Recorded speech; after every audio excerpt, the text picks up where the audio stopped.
Hello everyone, स्वागत है आपका अपने यूट्यूब चैनल में। हमने सीटेट पीवाईक्यू सीरीज शुरू कर रखी है, जिसमें आज हम करेंगे फरवरी 2015 के पेपर 2 के क्वेश्चन आंसर डिस्कस। और सबसे पहले करेंगे हम साइंस के क्वेश्चन आंसर। चैनल पर पहली बार आए तो चैनल को सब्सक्राइब कीजिए, वीडियो को लाइक कीजिए और ज्यादा से ज्यादा शेयर कीजिए। अगर वीडियो लास्ट तक जरूर देखिए। स्टार्ट करते हैं आज का वीडियो क्वेश्चन नंबर फर्स्ट से। तो फर्स्ट क्वेश्चन क्या दिया, कोई वस्तु 5000 हर्ट्ज पर कंपन कर रही है, उत्पन्न ध्वनि का आवर्त काल है, यानी 5000 हर्ट्ज पर कोई कंपन कर रही है, तो ये क्या होगी, उसकी आवृत्ति होगी। तो आवृत्ति दी हुई है हमें, कितनी दी है, 5000 हर्ट्ज।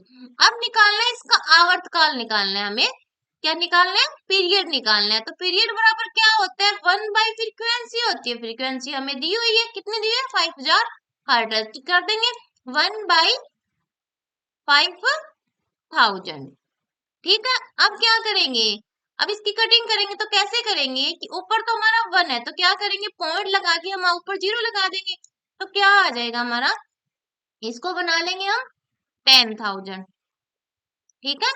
और नीचे आ जाएगा 0,0,0,2 आ जाएगा। तो ये इससे कट जाएगा 2 टाइम।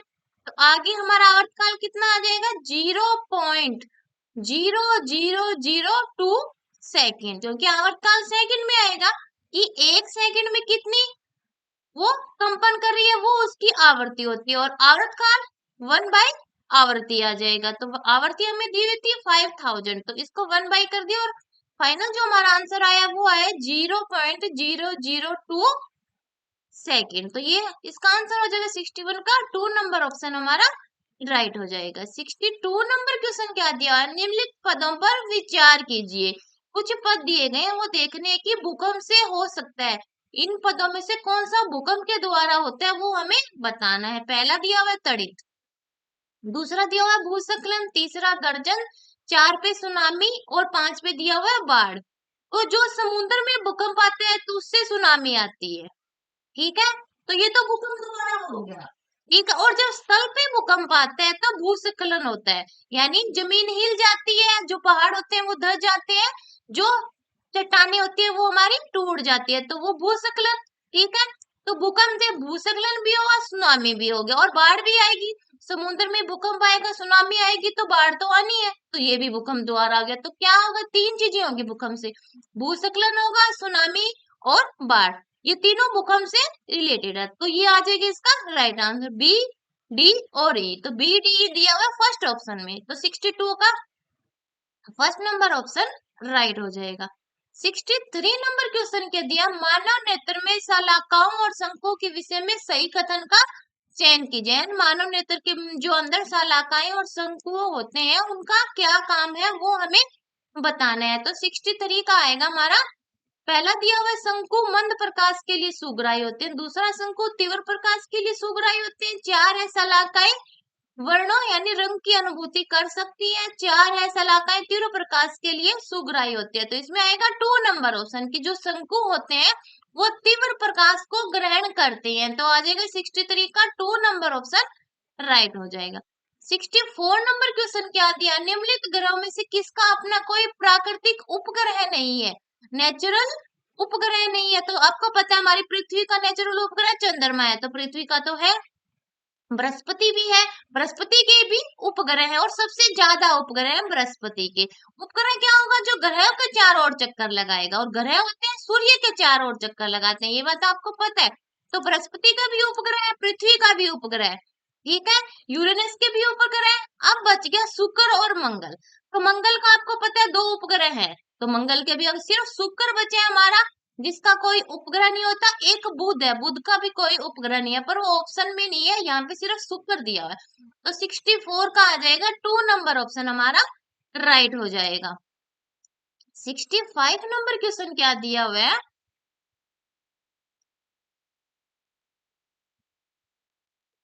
नेक्स्ट क्वेश्चन क्या है, अच्छी विज्ञान शिक्षा को कुछ आधारभूत वैधता को पूरा करना चाहिए। उच्च प्राथमिक स्तर पर कक्षा 6 के पाठ्यक्रम में छाया बनाने की संप्रदाय द्वारा निम्नलिखित में से कौन सी वैधता का सर्वाधिक औचित्य से पालन होता है। तो अच्छी जो विज्ञान की शिक्षा है उसमें कुछ वैधता होती है। तो एक जो छठी क्लास का बच्चा है वो छाया बना रहा है, तो वो किस प्रकार की किस चीज की पुष्टि कर रहा है वो हमें बताना है। तो पहला दिया है प्रक्रिया, दूसरा दिया है परिवेशीय, तीसरा दिया है विषय वस्तु, चार पे दिया है संज्ञानात्मक।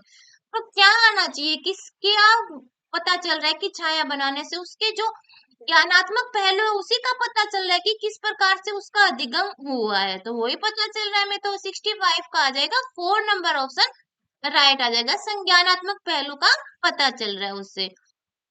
66 नंबर क्वेश्चन क्या दिया हुआ है, एक शिक्षक किसी अधिगम उद्देश्य को इस प्रकार बनाता है कि सरल विद्युत परिपथ का उपयोग करके किसी युक्ति का निर्माण करना है। यह अधिगम उद्देश्य नीचे दिए गए किस संज्ञानात्मक प्रक्रमण में से सुमेलन करता है, कि कोई टीचर है वो बता रहा है कि सरल विद्युत परिपथ का उपयोग करके किसी युक्ति का निर्माण करना है, यानी कुछ बना रहे हैं, वो क्या कर रहा है, कुछ बना रहा है। तो बनाना क्या हो जाएगा, क्रिएट करना हो जाएगा, सृजन करना हो जाएगा। तो वही हमें बताना है कि कौन सी चीज का हमें इससे पता चल रहा है, कौन सा उद्देश्य हमारा पूरा हो रहा है ऐसा करने से। तो क्रिएटिंग, सृजन करना, उस उद्देश्य की पुष्टि हो रही है। तो 66 का आ जाएगा 4 नंबर ऑप्शन राइट हो जाएगा। 67 नंबर क्वेश्चन क्या दिया हुआ है, वैज्ञानिक ज्ञान के बारे में निम्नलिखित में से किस कथन से आप सहमत नहीं होंगे, यानी नहीं बताना है इसमें वैज्ञानिक ज्ञान के बारे में। पहला दिया है वैज्ञानिक ज्ञान निरपेक्ष, निश्चित और शाश्वत है। दूसरा क्या दिया हुआ है इसमें, वैज्ञानिक ज्ञान सामाजिक एवं सांस्कृतिक रूप से अंतर संबंधित है। तीसरा दिया वैज्ञानिक ज्ञान सिद्धांतों से निकलता है। चार दिया वैज्ञानिक ज्ञान के विकास में कल्पना शक्ति सृजनात्मकता सम्मिलित होती है, यानी कल्पना भी शामिल है और सृजनात्मकता भी शामिल है। तो कौन सा गलत है इसमें वो हमें बताना है। तो वैज्ञानिक ज्ञान जो होता है हमारा, उसमें सिद्धांत तो निकलते हैं उससे, ये बात तो इससे पुष्टि हो रही है। इससे 67 का कौन सा आपको नहीं लग रहा है। तो वैज्ञानिक ज्ञान है वो निरपेक्ष है, यानी किसी एक दूसरे के साथ उसका कोई रिलेशन नहीं है, वो अपने आप ही चलता जा रहा है, पर ऐसा नहीं है, उसका तो रिलेशन है, एक दूसरे से रिलेट है। निश्चित भी नहीं है और शाश्वत भी नहीं है कि जैसा था वैसा ही चलता ही आ रहा है, उसमें कोई बदलाव नहीं हुआ। तो ये नहीं है वैज्ञानिक ज्ञान के बारे में, सही नहीं।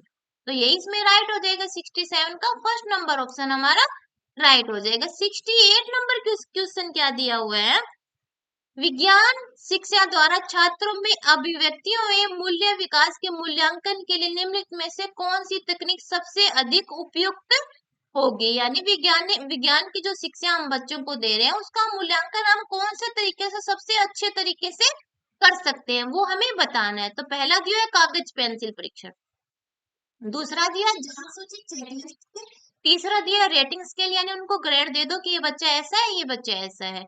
4 नंबर पे दिया हुआ है अवलोकन। तो इसमें सबसे बेस्ट तरीका दिया हुआ है अवलोकन वाला, कि जब बच्चा कोई काम कर रहा है खुद से, वो किसी काम में लगा हुआ है, तो आप उसको देखो कि वो कैसे कर रहा है, किस प्रकार से कौन सा काम वो कर रहा है, किस प्रकार से उस प्रॉब्लम को सोल्व कर रहा है, तो वो तरीका सबसे बेस्ट होगा। तो 68 का आ जाएगा 4 नंबर ऑप्शन हमारा राइट हो जाएगा। 69 नंबर क्वेश्चन क्या दिया, निम्नलिखित खाने योग्य पौधों पर विचार कीजिए। तो पहला दिया हुआ केला, दूसरा बैंगन, तीसरा भिंडी, चार पे दिया हुआ कद्दू काशीफल।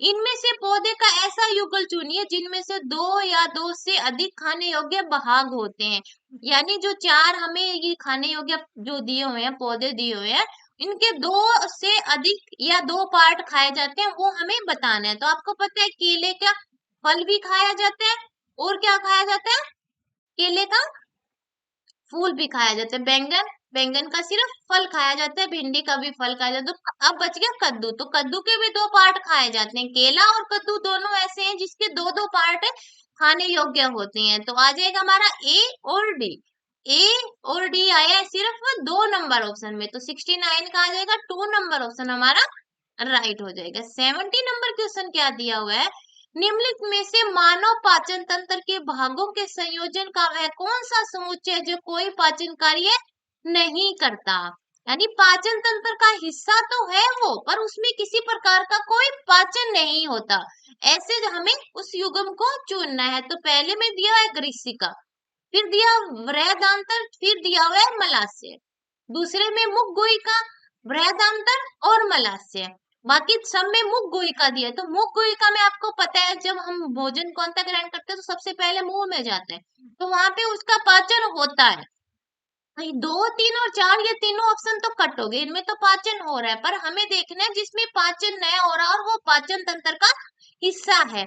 जैसे ग्रसिका आ गई, ग्रसिका में किसी प्रकार का कोई पाचन नहीं होता, सिर्फ एक माध्यम का काम करता है, मुंह से अमाशय की तरफ ले जाता है भोजन को। वृहदान्त्र में भी कोई पाचन नहीं होता और मलाशय में कोई पाचन नहीं होता, मलाशय में अपशिष्ट पदार्थ का स्टोर होता है। ठीक है, तो ये सब जो तीनों दिए हुए हैं इसमें किसी प्रकार का कोई पाचन नहीं होता है, तो 70 का आ जाएगा हमारा फर्स्ट नंबर ऑप्शन राइट हो जाएगा। 71 नंबर क्वेश्चन क्या दिया, दीर्घ रोम के बारे में निम्नलिखित कथनों का अध्ययन कीजिए। पहला दिया हुआ इनकी अत्यधिक पतली भित्तियां होती है, दूसरा ये अंगुली के समान उपरी हुई संरचनाएं होती है, तीसरा इनमें से सूक्ष्म रुधिर वाहिकाओं का जाल फैला रहता है जो सतह के निकट होता है, चार इनमें महीन छिद्र होते हैं जिससे भोजन सरलता से गुजर सकता है। तो कौन सा सही लग रहा है आपको दीर्घ रोम के बारे में, तो पहला भी सही है, दूसरा भी सही है और तीसरा भी सही है कि इनकी भित्तियां होती है वो पतली होती है, उंगली के समान महीन संरचनाएं होती है और इनमें रुधिर वाहिकाओं का जाल फैला रहता है। ये तीनों बातें सही है दीर्घ रोम के बारे में। 71 का आ जाएगा हमारा 2 नंबर ऑप्शन, ए भी आएगा, बी भी आएगा और सी भी आएगा, तो आ जाएगा 2 नंबर ऑप्शन राइट हो जाएगा 71 का। 72 नंबर क्वेश्चन क्या दिया, निम्नलिखित जंतुओं में से रोमथी रूमिनेट जंतुओं का समुच्चय चुनिए। तो रोमथी जंतु कौन से होते हैं, जो जुगाली करते हैं, यानी खाना खाने के बाद में वो जुगाली करते हैं, वो उनके पाचन का एक पार्ट होता है, जिनसे पता चलता है कि उन्होंने जो खाया वो अच्छे से उनका पाचित हो गया।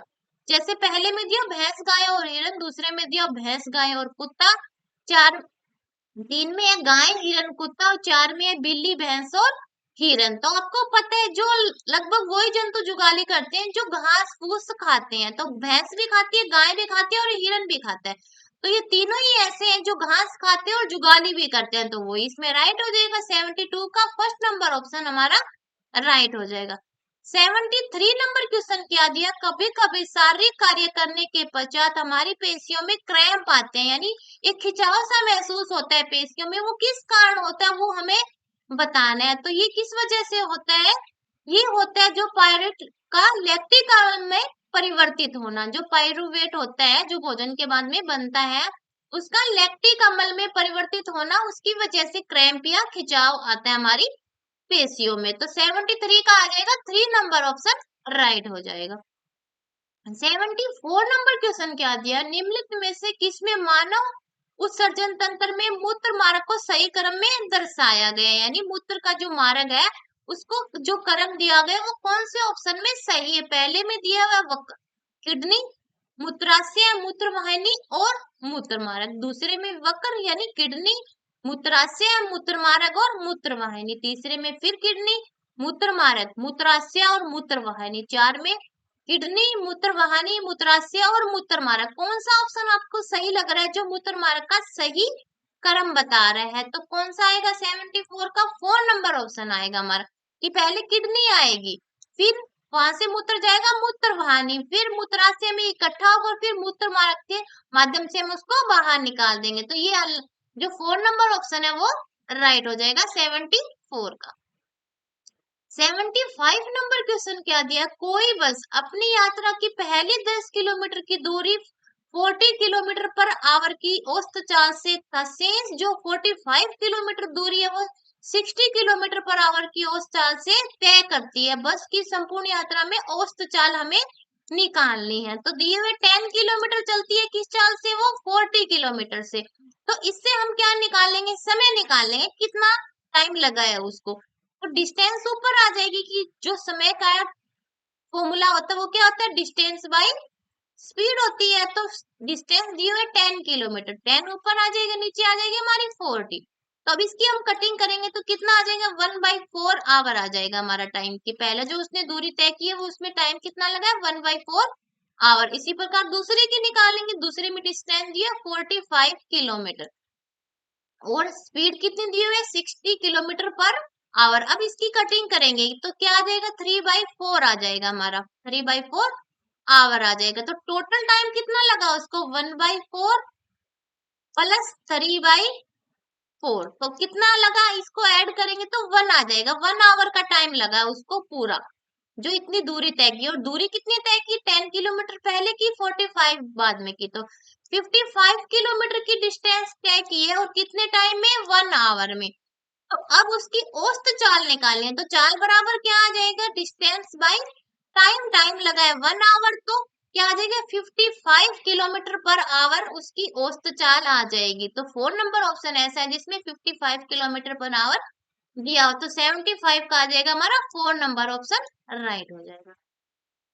76 नंबर क्वेश्चन दिया है, किसी वस्तु का आभासी और विवर्तित छवि बनाने के लिए निम्नलिखित में से किसका उपयोग किया जा सकता है। पहला दिया हुआ उत्तल दर्पण और उत्तल लेंस, दूसरा दिया हुआ अवतल दर्पण और उत्तल लेंस, तीसरा है केवल अवतल लेंस, और 4 है केवल उत्तल लेंस। तो इसमें जो दिया हुआ है 2 नंबर ऑप्शन 76 का, कि अवतल दर्पण और उत्तल लेंस, इससे जो वस्तु की प्रतिबिंब मिलता है, हमें वस्तु के बराबर मिलता है, और जहां प्रतिबिंब दिखेगा उतनी ही दूरी पे वो आगे जो लेंस है या दर्पण है उससे आगे बनेगा। यानी दर्पण से और बिंब और प्रतिबिंब की दूरी बराबर रहती है, और वस्तु के बराबर बनता है, आभासी बनता है, और विवर्धित भी प्राप्त कर सकते हैं। क्योंकि ये जो बिंब प्रतिबिंब बना है वो निर्भर करता है दूरी पर, दर्पण से और बिंब की दूरी पर निर्भर करता है, और उसी हिसाब से हम प्रतिबिंब प्राप्त कर सकते हैं कि कैसा प्रतिबिंब हमें चाहिए। तो आ जाएगा 76 का अवतल दर्पण आएगा और उत्तल लेंस आएगा। ठीक है, तो 76 का 2 नंबर ऑप्शन हमारा राइट हो जाएगा। 77 नंबर क्वेश्चन क्या दिया, पोलियो का कारण है। पोलियो किसकी वजह से होता है, तो आप सबको पता है पोलियो एक वायरस विषाणु जनित रोग है।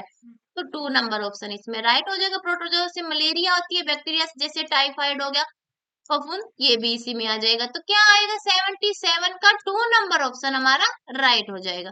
78 नंबर क्वेश्चन क्या दिया हुआ है, कक्षा 8 के किसी विद्यार्थी का यह कथन है, हम पृथ्वी में रहते हैं और यह गोल है, और यही कारण है कि कोलंबस का जहाज अपने आरंभिक बिंदु पर लौट आया। कक्षा 8 के विज्ञान शिक्षक के लिए इस पर प्रतिक्रिया के लिए सर्वोत्तम सलाह क्या होगी, कि टीचर को ऐसा करने पर क्या करना चाहिए, कि बच्चा बोल रहा है कि हमारी पृथ्वी गोल है, इसीलिए तो जो कोलंबस का जहाज था वो वापस आ गया था। तो टीचर को उससे जो रिलेटेड है, उससे संबंधित उनको चुनौतियां देनी चाहिए, उससे संबंधित गोल चीजों के बारे में बताना चाहिए कि ये होता है, अंतरिक्ष से जो अन्य हमें चित्र मिले हैं उनके बारे में बताना चाहिए, और पृथ्वी की त्रिज्या जानने की कोशिश करनी चाहिए। तो क्या आएगा, अंतरिक्ष से लिए गए चित्रों को प्रस्तुत करके बच्चे की संकल्पना को चुनौती दीजिए, और उसे यह समझने में सहायता कीजिए कि पृथ्वी की त्रिज्या कितनी अधिक बड़ी है। तो क्या आ जाएगा, 78 का फर्स्ट नंबर ऑप्शन हमारा राइट हो जाएगा। 79 नंबर क्वेश्चन क्या दिया है, निम्नलिखित में से कौन सा उच्च प्राथमिक स्तर पर विज्ञान शिक्षण का वांछित उद्देश्य नहीं है, नहीं बताना है। तो उद्देश्य क्या होता है, कि जो चीज हम बच्चे को पढ़ा रहे हैं वो बच्चों को स्पष्ट हो जाए। ठीक है, उससे संबंधित अगर कोई भी किसी प्रकार की उसको प्रॉब्लम आए तो वो उसको सोल्व कर पाए। ठीक है, यानी उसका उपयोग कर पाए अपने दैनिक जीवन में। तो ये सब उसके उद्देश्य होते हैं। तो पहला क्या दिया, विज्ञान के तथ्यों और सिद्धांतों और उसके अनुप्रयोगों को जानना।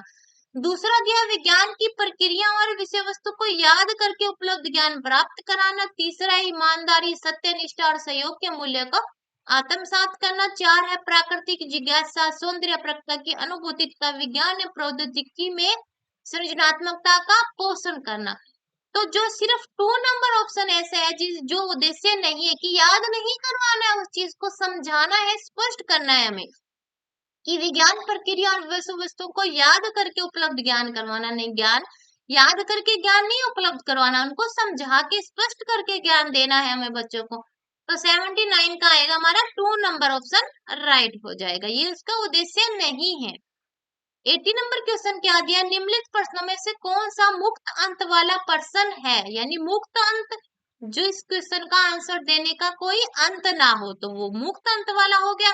तो पहला दिया, व्याख्या कीजिए कि हम सदैव चंद्रमा का एक ही पक्ष या पार्श्व क्यों देखते हैं। दूसरा, मान लीजिए यदि चंद्रमा अपना स्वयं का प्रकाश उत्सर्जित करता तो क्या तब भी इसकी कलाई होती, 3 है, दिन के समय उल्काएं दिखाई नहीं देती, कारण सहित व्याख्या कीजिए। 4 है, चंद्रमा अपनी आकृति प्रतिदिन क्यों बदलता है। तो कौन सा ऑप्शन लग रहा है जिसके उत्तर देने की कोई लिमिट नहीं है। तो 80 का आएगा हमारा 2 नंबर, यानी मानने वाली, कल्पना करने वाली बात होगी। तो कल्पना तो आपको पता है अनलिमिटेड होती है, उसका कोई अंत नहीं होता। तो 80 का आ जाएगा 2 नंबर ऑप्शन राइट हो जाएगा हमारा। 81 नंबर क्वेश्चन क्या दिया है, निम्नलिखित में से कौन सी परिस्थिति शिक्षार्थियों को ज्ञान की खोज के लिए सर्वोत्तम अवसर प्रदान करती है। यानी कुछ स्थितियां दी गई है नीचे, हमें उनमें से बताना कि सबसे बेस्ट कौन सी है।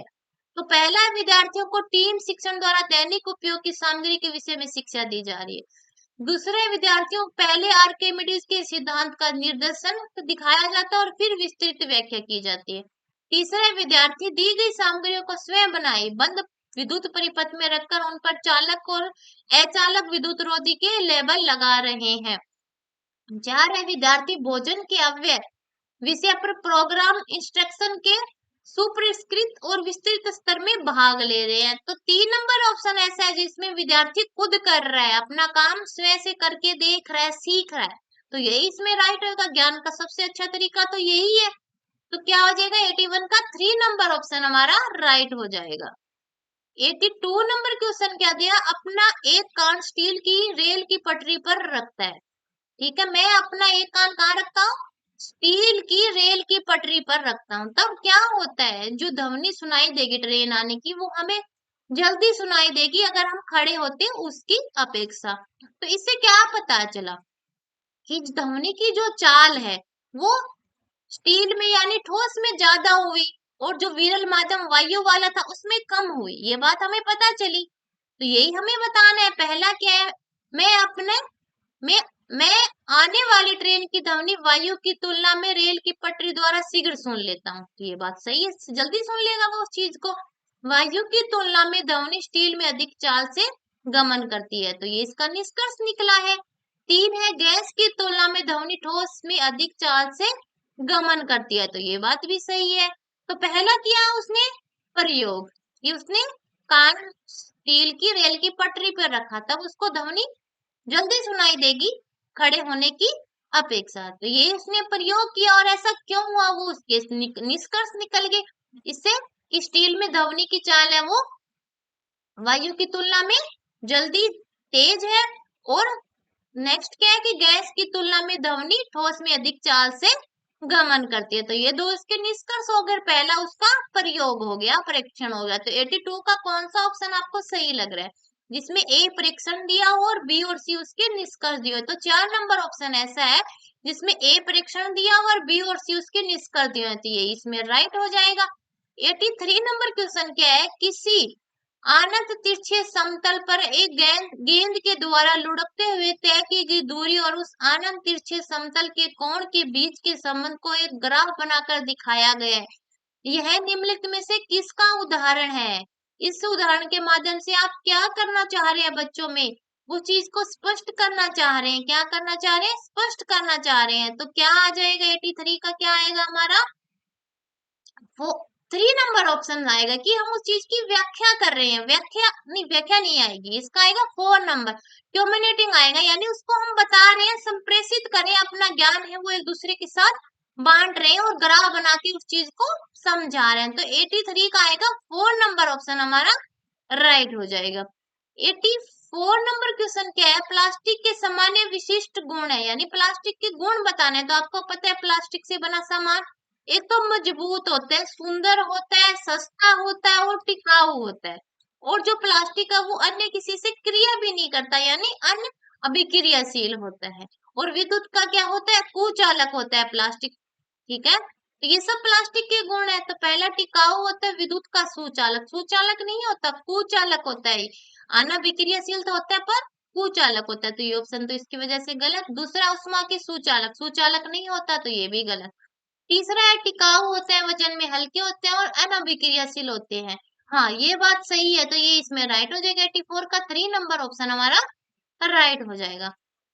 85 नंबर क्वेश्चन क्या आती है, जैव विविधता के संदर्भ में निम्नलिखित कथनों पर विचार कीजिए। तो जैव विविधता क्या होती है, जैवों की विविधता, उसमें पादप जंतु भी आती है हमारी और जंतु जाति भी आती है, सबको मिला के जो विविधता होती है वो जैव विविधता होती है। तो क्या आएगा इसमें?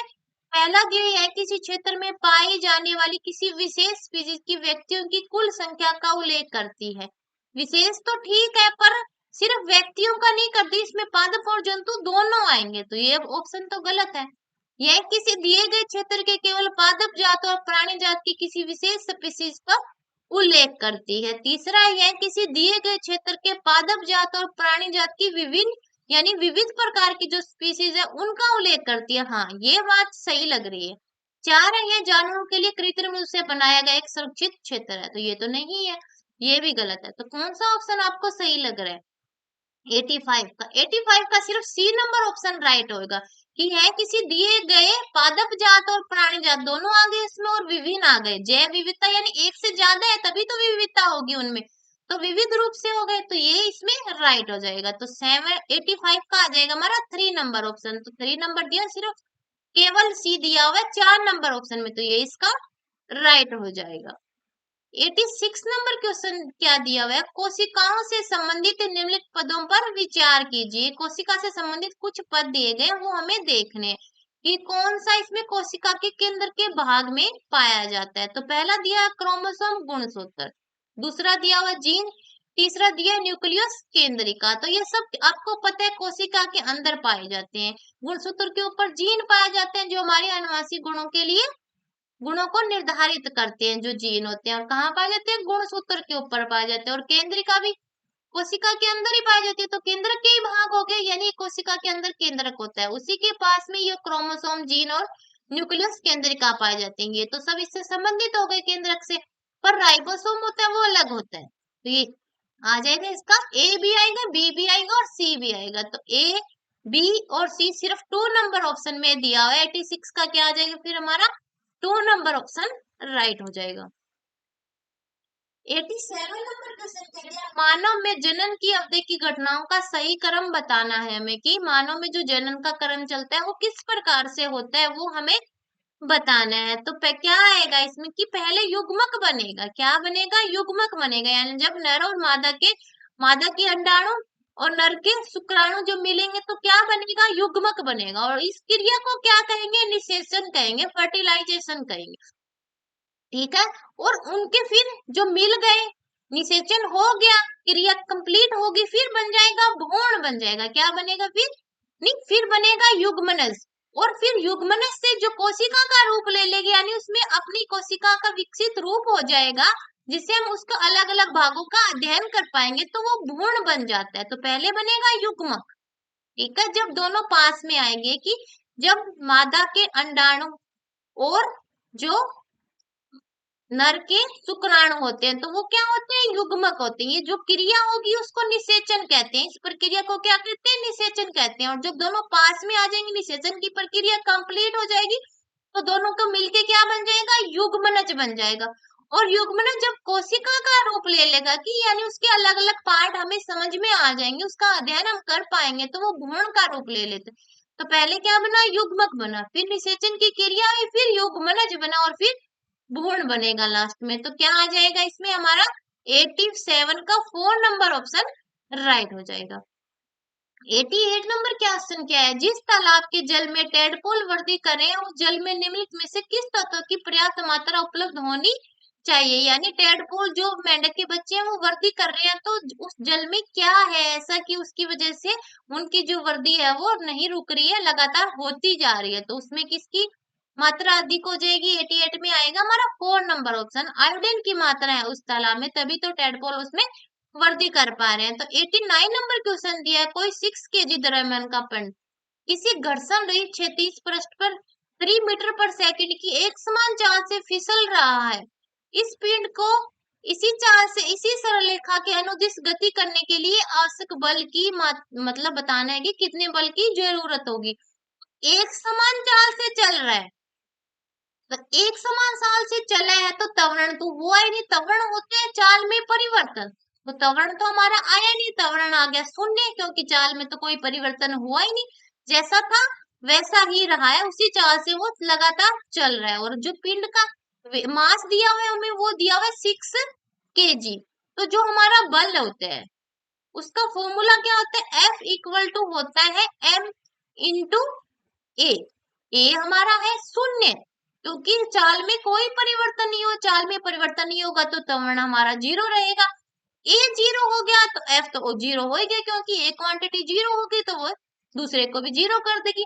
पर जो मास है वो तो 0 नहीं हो सकता, क्योंकि मास तो हमें दिया हुआ है 6 kg द्रव्यमान का पिंड है, तो ये 0 नहीं हो सकता। एम ए 0 हो सकता है, जो कि 0 हो चुका है क्योंकि चार्ज एक समान है। तो एफ आ जाएगा हमारा 0, कि किसी प्रकार के कोई बल की उसको जरूरत नहीं है। तो आ जाएगा 3 नंबर ऑप्शन, 0 न्यूटन का बल चाहिए उसको, तो आ जाएगा 89 का 3 नंबर ऑप्शन राइट हो जाएगा। 90 नंबर क्वेश्चन क्या दिया, टार्टरिक अम्ल पाया जाता है, कि टार्टरिक अम्ल जो नीचे 4 ऑप्शन दिए गए उनमें से किस में पाया जाता है, पहला नींबू में, दूसरा आंवला में, तीसरा कच्चे आम में, चार है अंगूर में। तो टार्टरिक अम्ल किस में पाया जाता है, टार्टरिक अम्ल पाया जाता है हमारा कच्चे आम में और अंगूर में। यानी ये ठीक है खट्टा होता है पर इसको हम खा सकते हैं, ठीक है। पर जो नींबू और आंवला ये क्या कभी मीठे होते हैं, नहीं होते। पर आम होता है वो खट्टा भी होता है और मीठा भी होता है, यानी उसको खा सकते हैं, अंगूर को भी खा सकते हैं। तो सी और डी में आता है टार्टरिक अम्ल। जो नींबू और आंवला है हमारा उसमें पाया जाता है सिट्रिक एसिड। कौन सा एसिड पाया जाता है, सिट्रिक एसिड पाया जाता है नींबू में और आंवला में। और कच्चे आम में और अंगूर में पाया जाता है टार्टरिक अम्ल, वही हमें बताना है। तो सी और डी हमारा राइट हो जाएगा। सी और डी दिया 2 नंबर ऑप्शन में, तो 90 में आएगा 2 नंबर ऑप्शन हमारा राइट हो जाएगा। इस प्रकार हमने कर लिया साइंस के 30 क्वेश्चन आंसर डिस्कस। वीडियो पसंद आए तो वीडियो को लाइक कीजिए, चैनल को सब्सक्राइब कीजिए और ज्यादा से ज्यादा शेयर कीजिए। मिलते हैं नेक्स्ट वीडियो में। धन्यवाद।